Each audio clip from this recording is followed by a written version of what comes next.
All right, so I have Mike Trout on the top and Eduardo Escobar on the bottom. Now, both great players. Obviously, Trout puts up, unbelievable numbers, and Escobar, he's had some good years. He's definitely had some good years, but he's never really had a year where he's had an OPS over 900. He's never, and if you look at his swing, everything looks great. I mean, he uses the ground the way you should. Everything is perfect. But here's what happens when you start to think about getting the ball in the air. And I know Mike Trout doesn't, because he talks about it in his practice routine, and he thinks, he has a completely different philosophy than trying to lift balls in the air.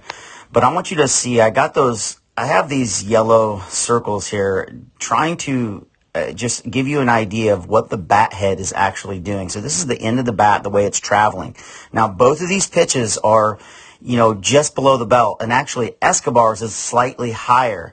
So I'm just trying to give you an idea of what Escobar thinks his spine needs to be at, and what the front arm has to do to be adaptable in the swing. So let's kind of look at, let's look at Escobar and he hits a home run, right? But I want you to really pay attention. Look where the glove is of the catcher.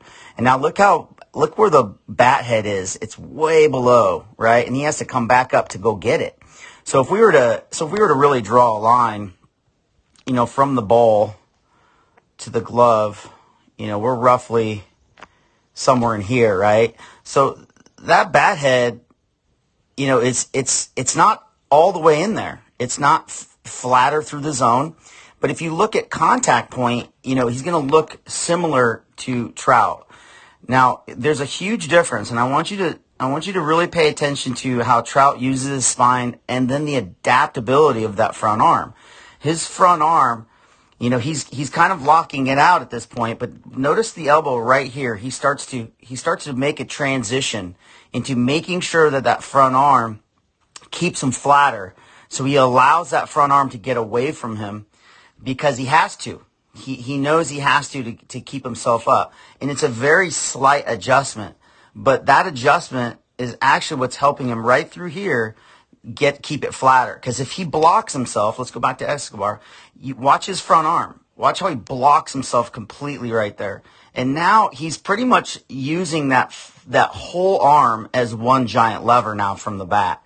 And now he's pretty much just locked in. So that bat head is on its way. It's on its journey to go to the ball, and he's going to release the top hand. But here's what happens. He locked that arm out, and now the bat head's going to travel, much lower than the plane of the pitch, and he's going to come up to it. So what would he have had to do to adjust? He would have had to adjust his spine right out of the gate. But more importantly, that's the harder thing to adjust. You trying to find the ball, and trying to get into a good spine, but that front arm is what is going to find the ball. And so, yeah, he runs into it. But if you go look at his numbers, he's got a lot of strikeouts, very, very few walks in his years.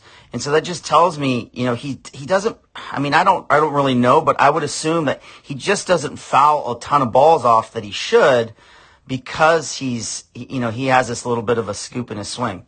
Obviously, as you get higher in the zone, guys will flatten themselves out because they know they have to. That's the adjustment you have to make. But notice how Trout, it's just completely flat. That is where the bat head is traveling.